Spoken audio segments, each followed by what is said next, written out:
Happy Thursday. I hope everybody's having an awesome day. So a few days ago I put out a poll and kind of asked you guys what you wanted to see more of, and it was a little bit of fitness, but an overwhelming amount of you said that you wanted to see more nutrition, more recipes. So today I am coming to you live and showing you one of my favorite recipes that I do usually for lunch. It is part of my nutrition program. It's one of my favorite recipes from this program. I've done it for dinner as well, but a lot of times I do it for lunch, and it's super easy when I need to pack lunch and take to work. This is often one of the things that I do. So this is my crunchy tuna slaw salad. Normally I don't ever do tuna salad or chicken salad because I hate mayonnaise. I think it's disgusting. I don't even like to touch it. I think it smells. It's really gross. Ask my mom, ask any of my friends. I hate mayonnaise. So not only is this version using Greek yogurt instead of mayonnaise for health reasons, I prefer it for taste reasons as well. So first part of this is the actual tuna salad part. So I've done this with chicken, but usually I just do it with tuna because it's super quick and easy. So I do 2 packs of this chunk tuna. You can get, it's usually like 10 for 10 at Kroger's. Take that, pop it into a bowl, super easy. And I also like this because it is easy, it's quick, it's simple, and it tastes really good. And it's good for you, so what's not to love? So I kind of just flake that up.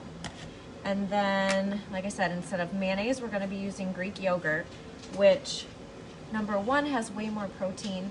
And like I said, I hate mayonnaise, so this is perfect. You just want to check on your Greek yogurt that it doesn't have a whole bunch of sugar in it. So I do the plain, non-fat. You just need a 1/4 cup of that. So scoop of that, plop it in there. Nothing fancy here.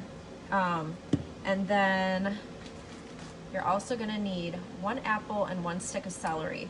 The celery is gonna go, all of it's gonna go into your tuna salad. Half of the apple you are going to put into the tuna salad. The other half is just gonna be kind of chunked up and on your main salad. So I feel like I'm on a cooking show. I already have it diced up because I figured you guys wouldn't want to sit here and watch me chop anything. So I've got pretty much an equal amount of like small diced celery and apple. I get like the Gala apples, or you know, you don't really need to get the high dollar Honey Crisps for this because it's kind of just for that crunch and a little bit of sweetness. I mean, if you want to spend your money and get the Honey Crisps, have at it, but I find that the Galas work just fine. And then the other half of the apple I do a little bit chunkier because it's going to go in your main salad and it's just easier to stab with a fork if it's a little chunkier. So all of that in there, and then I toss a little bit of garlic powder in there too. I don't measure it, I just do a couple little sprinkles, and that's it as far as the tuna salad. And then, I don't know if you can see this well enough, but you just kind of mix it up, and you know what the consistency of a tuna salad or chicken salad is supposed to be. So just kind of get it all mixed up, and a lot of times I will make this in advance. If you're doing that, I would suggest leaving all these 3 things that I'm going to show you how to make, leave them all in their separate containers until you're ready to eat it. Because if you mix up this tuna salad and, you know, put the dressing on the salad and put the tuna salad on there, it's just kind of gonna create this weird texture by the time you go to eat it. So you can mix it all up like this in advance, but keep it separate from the other 2 parts, and then put it all together once you're ready to eat it. So that's what that looks like all put together. It smells really good. I love it. And it doesn't stink up the break room, so nobody will be mad at you. So there's the first part, and that part you can do in advance definitely, but just leave it separate from the actual salad. So the actual salad part of it is I just get a big bag of this coleslaw mix from Kroger's. It's the shredded cabbage and carrots, that's it. Super simple.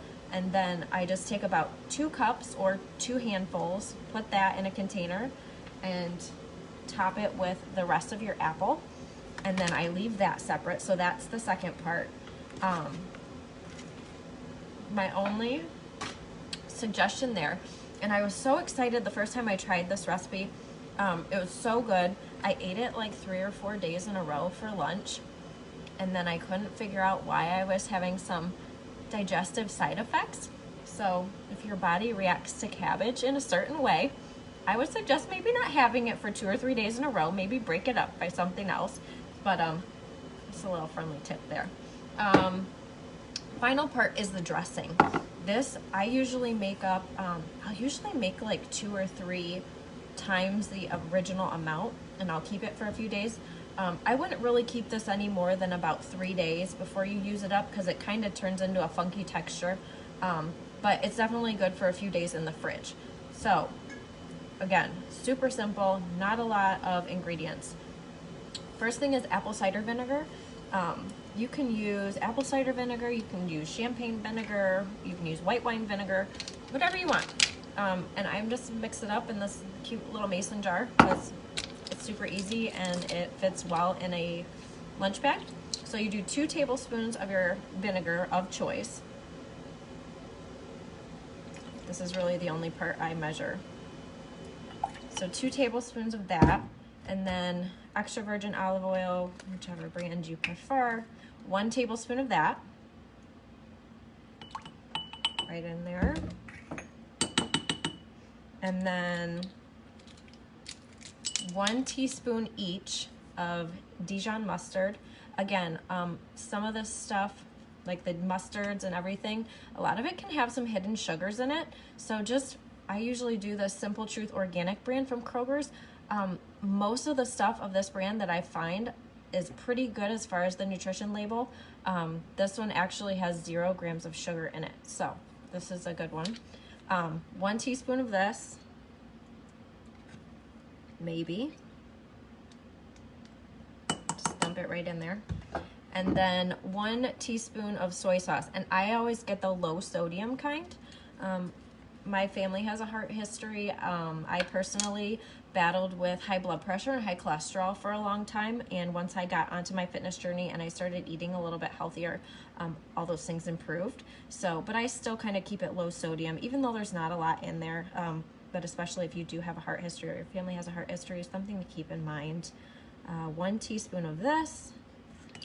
Dump that in there. Get rid of your little measuring spoons. And then I just eyeball, you just kind of season to taste. Sometimes I don't even know what that means because, yeah, I cook a lot, but I didn't go to culinary school. I do quick and easy, whatever I can fit. So I just do a couple dashes of both. There's not a lot. I'm going to have to refill that. Do just a little pinch there. And then, this is another reason I love these little jars. Pop the cap on, shake it up, and you're good to go. Like I said, I wouldn't keep it any longer if you're pre-making this. I wouldn't keep it any longer than about 3 days in your fridge. So that is my super quick, super easy tuna slaw salad. Again, this is exactly how I would pack it into my lunch bag. This Tupperware container with the tuna salad. I got my dressing ready to go, and then I would just do another container with my slaw mix and my apple in there. And then when I go to get my lunch break, I'll put it all together, and it's delicious, nutritious, and like I said, your tuna won't stink up the lunchroom. So everybody won't hate you. I hope you guys are having a great Thursday. Let me know in the comments below if you liked this recipe, if you want more recipes like this, more lunch recipes, or if you'd prefer more dinner recipes or snacks. Just let me know, give me some insight. I'm listening. So I hope you guys have an awesome day, awesome going into the weekend, Friday, and I hope you enjoyed this recipe video.